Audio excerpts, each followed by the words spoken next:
Hello, I'm Paul Woodadge, owner and director for WW2 TV, and we are here to talk about the Normandy hedgerows, the bocage that we are standing inside here.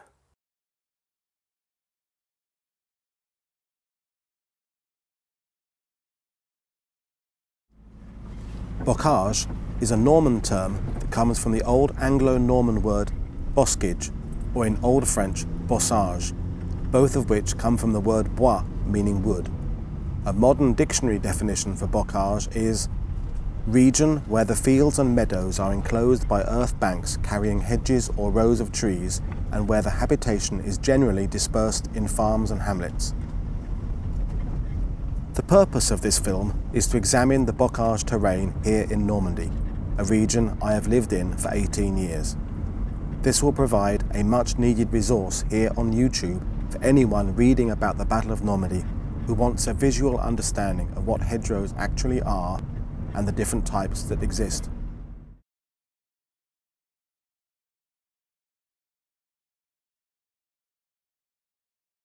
Before filming began, I first wanted to get an idea of what percentage of hedgerows survive from World War II. Some books falsely claim nearly all the bocage has gone these days, others suggest that much of it still remains. As I delved into my own archives and online, I found several wartime sources where men who fought in Normandy counted the number of hedgerows that they encountered. The commander of the American 121st Engineer Combat Battalion, for example, conducted an informal study and determined that over a distance of 1.5 miles there were 34 separate hedgerows. This works out to 14 hedgerows per kilometre. Interestingly, 2 other wartime accounts I found also worked out at 14, with a 4th account indicating it was more like 18 hedgerows per kilometre.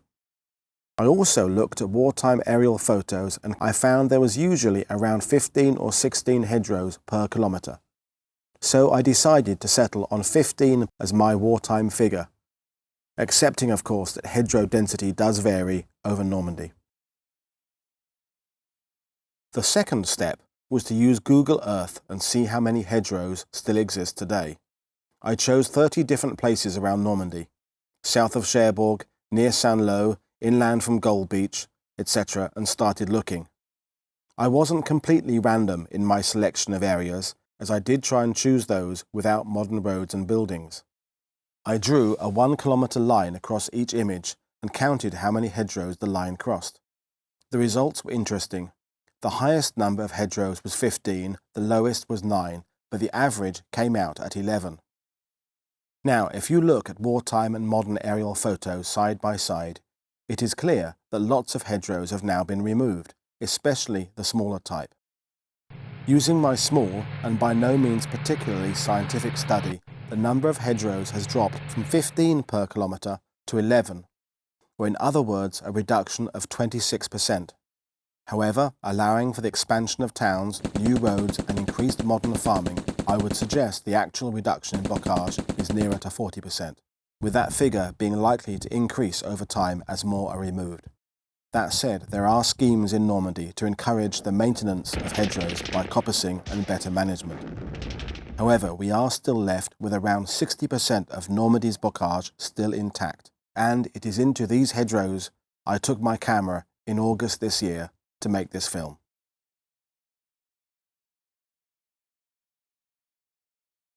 Hedgerow types. For this film, I have broken down the types of bocage hedgerow into 4 loose categories. Type 1, a field boundary. These can be with or without an earth bank below the trees and is sometimes just a broken line of trees across a pasture. This is the type most easy to remove and thus rarer today. I would suggest that more than half of the hedgerows removed since World War II were of this type. Type 2, a sunken track or ditch within a hedgerow. These are still quite common, if you know where to look. Type 3, a sunken unpaved lane. This is a larger version of the sunken track, but wide enough for vehicles to move along. Type 4, thick hedgerows either side of a paved road. These are also very common today, although often trimmed back twice a year and therefore not quite as intimidating as they were back in 1944.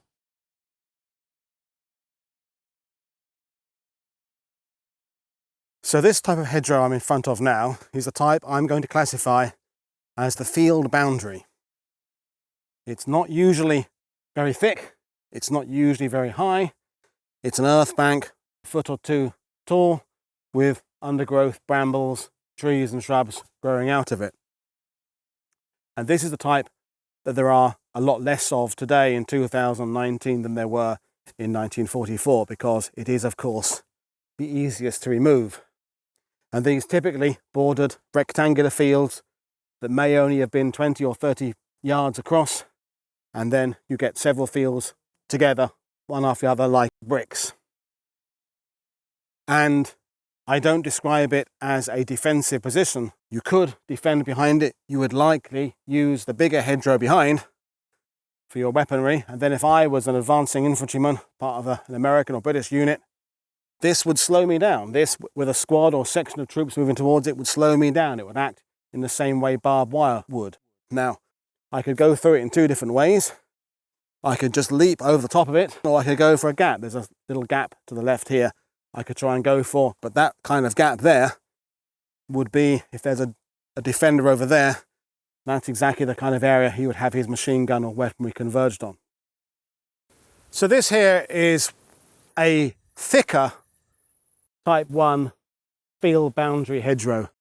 It's not got a track running through the middle of it, although there is a little bit of a ditch in the middle there. It's two lines of trees and sapling. There's a sort of line here, then 2 foot away is another line there. So from the air, it would appear to be maybe 6 foot, 8 foot wide.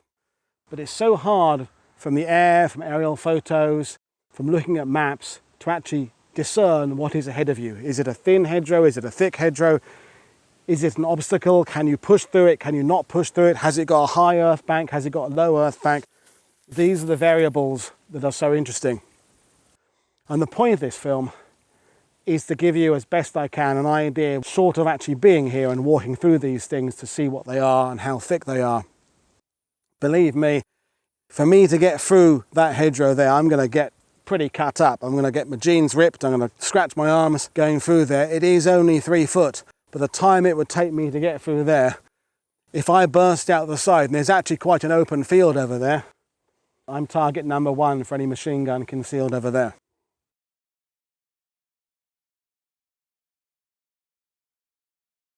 So we're going to do a short experiment. We've all heard how these hedgerows conceal and camouflage the defending troops. This is the thinnest type of hedgerow behind me. It's barely 2 feet thick. What I'm going to do is go behind there and see how I can still see you, but you can't see me. Bear with me. Now I'm the other side. You can still hear my voice with my microphone, but you can't see me. Here I am. That proves just how well these hedgerows conceal. I could still see you, but you couldn't see me, and as I let the branches go back in front of me, I will disappear again.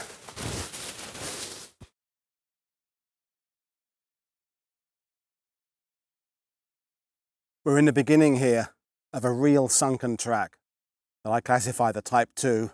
This has been here for centuries and was possibly how farmers moved cattle from one field to another. It's fascinating, and it's almost completely unique to Normandy. Certainly in the quantity we have here in Normandy. You might find the odd one like this in some parts of southwestern England, Brittany, possibly further south in France. It's this kind of sunken track the Allies encountered on a daily basis here in the Normandy campaign, certainly in the area south of Omaha Beach. Less so in the British sector, some inland from Gold Beach, some inland from Utah Beach for the 7th Corps, but particularly coming inland from Omaha Beach. There's miles and miles of tracks like this. Let's take a look inside and actually walk down one of these things and try and put ourselves in the place of an infantryman back in 1944 and how we would deal with this type of completely unique terrain.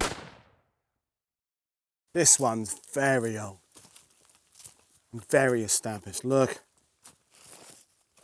at the trees up there, and we're absolutely below the root system here. This tree starts 6 foot off the path. And the other side here. While I started writing, if you like, the screenplay for this film, and I was thinking about people watching this, perhaps in Arkansas or Norway or Newcastle, England, Sydney, Australia, and they've been reading about the Normandy hedgerows. I'm hoping these images can convey just exactly how unique this environment is here. You look above us, the canopy of trees meets over the top, so from the air this would be invisible and would resemble just a regular thick Norman hedgerow. The particular feature of these type is the ability for troops to move up and down and relocate from one position to another. It's clearly been here for a long time. The growth of trees here and the wearing down of this path, this has clearly been here for many centuries. Now let's have a look here at what type of view we have across the field to our left. If we were defending this, move up, bring the camera up here. So here is a view from inside the hedgerow of that road over there, barely 200 yards away from me. I could, with a machine gun or a mortar here, have that road ranged in. I could lay accurate fire on that road without the person on that road even being able to see me here in this hedgerow. This path is just worn down by successive generations of animals and people coming down it. This one, really, the path itself is a foot wide, worn in by centuries of use. So this bit we're coming to now is interesting because we have a sunken track intersection where a path branches off to the right and a path branches off to the left. The red arrows painted on indicate a footpath, so the cross up there is saying that's not the way to go. Just imagine a German machine gun sitting up on that embankment there, covering the approach here.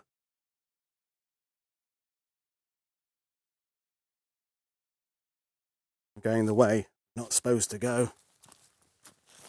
So this, for anyone who's ever wondered, is Normandy Bocage.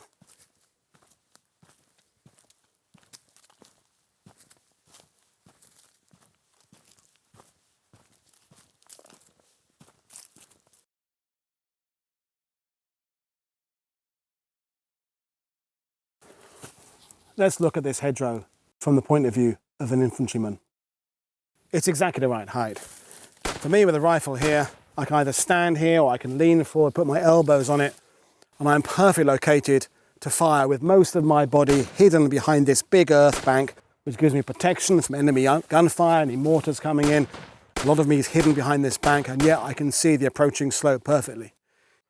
If I come under fire here and return fire starts coming in my direction, I can simply pick up my rifle, my machine gun, and I can relocate somewhere else. Look at the camouflage potential of this hedgerow here.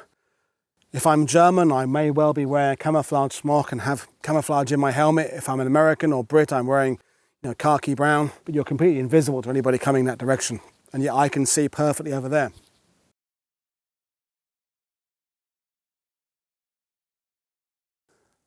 I'm sitting here in this huge sunken track for scale, so you, the viewer, can get an idea of how big this is.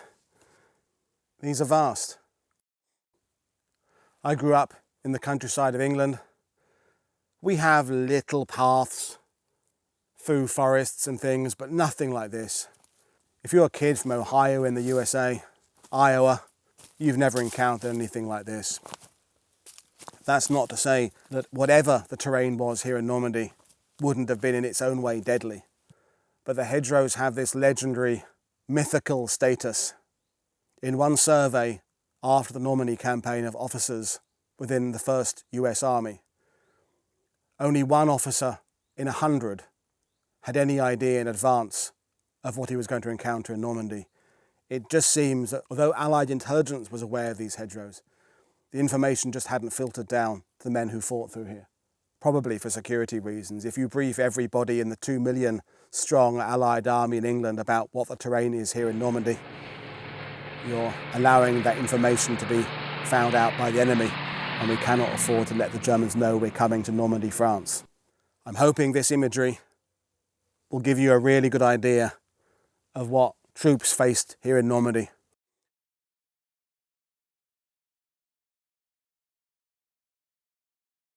Let's talk now about the ambush potential in a sunken track like this.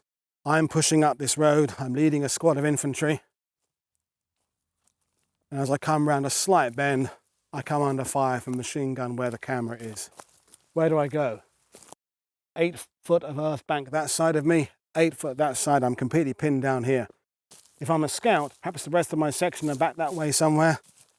Maybe the German machine gunner where the camera is doesn't shoot at me. I'm a scout. He waits till more men come up behind me. So let's assume I get past okay. And I call down there and my fellow platoon members come up behind me because I say, it's okay up here. We come under fire now. We're dead. And the German fires half a belt of ammo, falls back, the next position, and so it begins. If I don't want to use these sunken lanes, I use the fields. But then the Germans defending the hedgerows had the fields crisscrossed in with machine gun fire. They would typically have a machine gun in the corners of each field, converging on the middle, so they've got the other sides of the field ranged in. They know where the gateways are, they know where the breaks and hedgerow are. Moving through these sunken lanes is very difficult. And yet, if there is no German up there, we can move an entire formation without anybody seeing us. That's the advantage. The advantage is we can suddenly appear with a company of infantry in a village that the enemy weren't expecting us. They're looking for movements from the air, for aerial observers, spotter planes, observers in church towers. They can see the big columns moving down the big roads because of the smoke from engines of tanks. They can see dust from boots on the roads. But if we move down a track like this, we can appear somewhere where the enemy aren't expecting us. Unless there's a German in this track watching the approach. In that case, we're dead. I guess it's a gamble. What I want to do with this film is promote discussion. If you're watching this and you're a veteran of Afghanistan, Iraq, Vietnam, the Falkland Islands, I want people to talk in the comments below. And what would your tactics be? How would you fight through here? Would you prefer to stick to the big roads? Would you use the sunken lanes? Would you take your risks in the open fields? It's out of the frying pan into the fire. Whatever you do here, it's difficult. And yet, the myth of the hedgerows being so deadly is whatever the terrain was here in Normandy, whether it was desert, forest, or open wheat fields, and some of Normandy was open wheat fields, we still have to better a German enemy in that terrain. The reality is, when the Normandy campaign ended in August, with the closing of the Falaise Gap, August 20th, 21st, we were ahead of schedule. The Allied planners had believed it would take 90 days to clear Normandy, so we came in at 77 days, 13 days ahead of schedule. So the idea we were moving slowly is possibly a myth. Whatever the terrain was, we had to push our way through it and best the German enemy that was there. They have armoured divisions, they have experienced artillery units, they have lots of green troops here as well, there are lots of troops who haven't seen the terrain either. The idea that all the Germans had come here and had been here for months and months before D-Day is not the case. The Germans had occupied France in 1940, but most of the units that fought through here, the 21st Panzer, they were off near Caen, they hadn't seen the hedgerow countryside. Panzer Lehr Division, they hadn't seen Normandy before they got here. 12th SS, 17th SS, 1st SS, Leibstandarte. None of them had encountered the hedgerows before they got here. They are discovering them in exactly the same way the Allied tank commanders are discovering them themselves. And when you read accounts by the likes of Berlin and Meyer and the other German commanders, they are as threatened by these hedgerows as we are. It is not tank country, this is infantry country. The defender appears to have the advantages over the attacker because they can conceal themselves in hedgerows like this, but the Germans tend to counterattack. If they slow up our advance as we're moving southwards and they have a good lot of success stopping our advance, their Pavlovian response, I copy that expression from my friend James Holland, the Germans have this Pavlovian response to counterattack. They've had a bit of an advantage, so they counterattack. They then push their armour, their infantry out, and then we are the defenders. So you see that time and time again in the June and July campaigns, is we start pushing south using an infantry regiment, 2 battalions up, 1 in reserve. We come under fire from a village, from hedgerows, from positions. The Germans see that they are delaying our advance. We stop, they counterattack, we get them when their armour moves out in the open, and we use our superior firepower in terms of artillery, our self-propelled guns, our 25-pounders, 17-pounders, anti-tank guns, 5.5-inch guns, and then we blast the Germans out in the open. So the idea the Germans are always just defending is not the case. They get this need, compulsion, if you like, to counterattack, and then that's when we get them. Whatever the terrain was in Normandy, the Allies had to fight their way through it anyway. But it's this type of sunken lane that I want to bring to you watching this film. If you've never been to Normandy, or if you have been to Normandy, you may not have seen one of these sunken tracks like this, because they're not near where the tourists go normally. They're not in the big towns, they're not in Armoured, and you've got to go further inland. I'm not very far away from St Lo, and there are dozens of examples like this around here. It's a question of just getting the camera in there and seeing what we can see.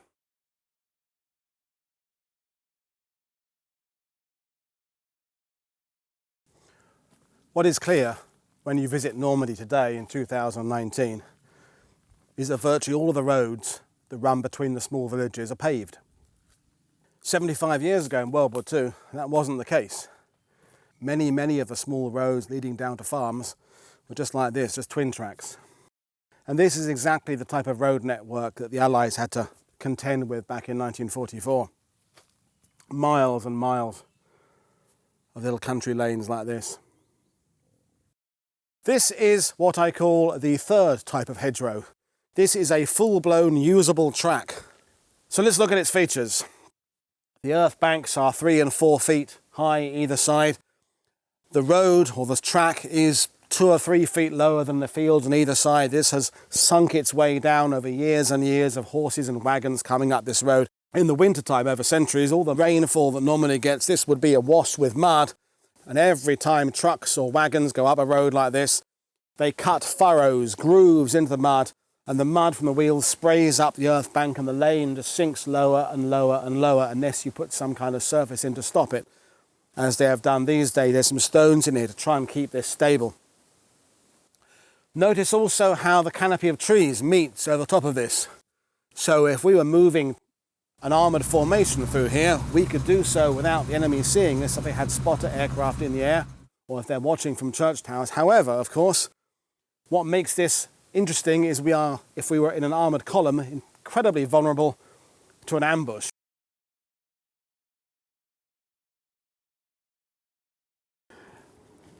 As early as the 8th of June, General Omar Bradley called the Bocage the damnedest country I've seen. Fellow American General Lawton Collins of the 7th Corps was equally surprised by the nature of the hedgerow terrain and told Bradley that the Bocage was as bad as anything he had encountered on Guadalcanal. But in the area inland from Omaha Beach, the Bocage was often not as dense as it became closer to St Lo. So once they had crossed the flooded areas, Allied tank units especially were tempted to advance in columns down the main Normandy highways. These roads seemed to offer the opportunity to cover ground quickly, and the desire to get inland at speed initially outweighed caution. It did not take long, however, to realise that this tactic was often a costly error. The Germans stopped one such American tank attack on the 15th of June. An armoured unit supporting a regiment of the US 30th Infantry Division moved south from the Omaha sector, with the tanks staying on the paved road and infantry operating on the flanks. Within moments, the Germans destroyed the 3 lead tanks, one immobilised by a mine and 2 others hit by a camouflaged anti-tank gun. The attack ground to a confused halt, and Allied commanders soon realised that tanks had to stay off these exposed highways to survive. This is when attention turned to the Type 3 sunken tracks, that, as we have seen, offer more cover and concealment for such a movement. In Normandy, although there are the main roads, there are frequently these smaller tracks and lanes that run through the hedgerows. On the open roads, it was usually German self-propelled guns and anti-tank guns that were the threat, the Germans having spotters in church towers and on the high ground. In the sunken lanes, the threat also came from infantry, squads of tank killers armed with machine guns and Panzerfausts, the disposable but lethal handheld weapon that came in 3 different calibers. Let's imagine we are in a column of Sherman tanks moving along this sunken lane. With the high banks either side, we are funneled along with no idea what danger may lurk ahead. If the lead tank is knocked out by the Germans, the tanks following cannot fire ahead, the wrecked tank blocking their line of fire. In fact, they cannot even get past, the lane being too narrow. So perhaps we would be better taking our chances in the fields either side. That's if we can find an area where the earth bank is low enough and the trees thin enough to push through. If a tank tries to break over this, which this one behind the camera is probably too steep for a tank to get over, this one here behind me, maybe a Sherman tank could make it over there. Maybe these trees are thin enough for a Sherman tank to push through. As the tank goes up over this, the gun is pointing skywards, can't help anybody. The coaxial machine guns are pointing in the air, they can't help anybody. And more importantly, its belly is exposed. Before the tank reaches the point where gravity brings it back down the other way, the balance point, its belly is exposed. And that's where a German on the other side could run along there and underneath the tank almost, fire a Panzerfaust underneath it, straight through the bottom of the tank where there's no armour, and you've lost one tank.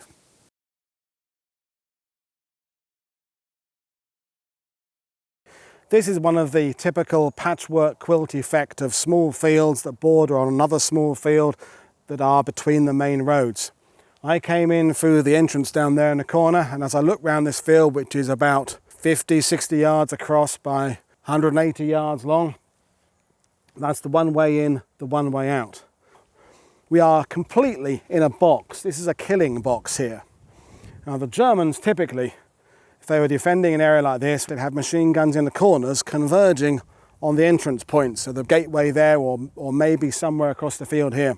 But this is the type of environment that the Allied troops had to learn how to deal with. And this isn't as small as they can be. They can be even smaller than this. I've seen them barely 20 yards wide. But there are thousands like this between the landing beaches and the end of the Bocage area of Normandy, and then you break out into a different type of countryside as you head towards Paris. But this part of Normandy is full of this.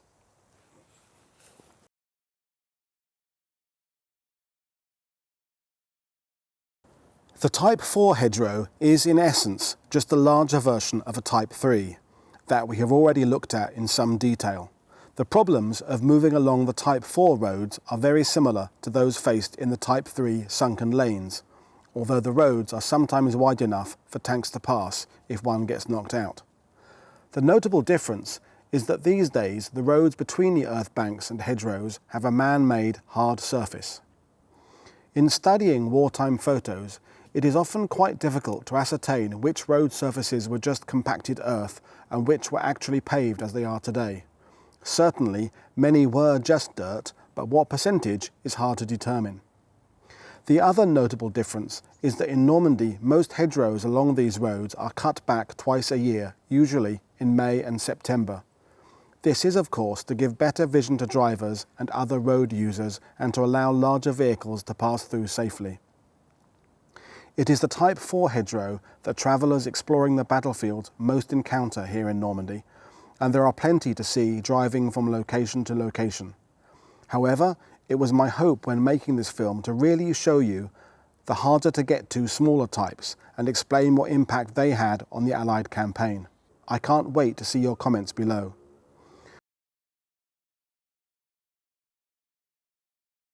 So to bring things to a conclusion, this film has looked at the reduction in bocage since the war.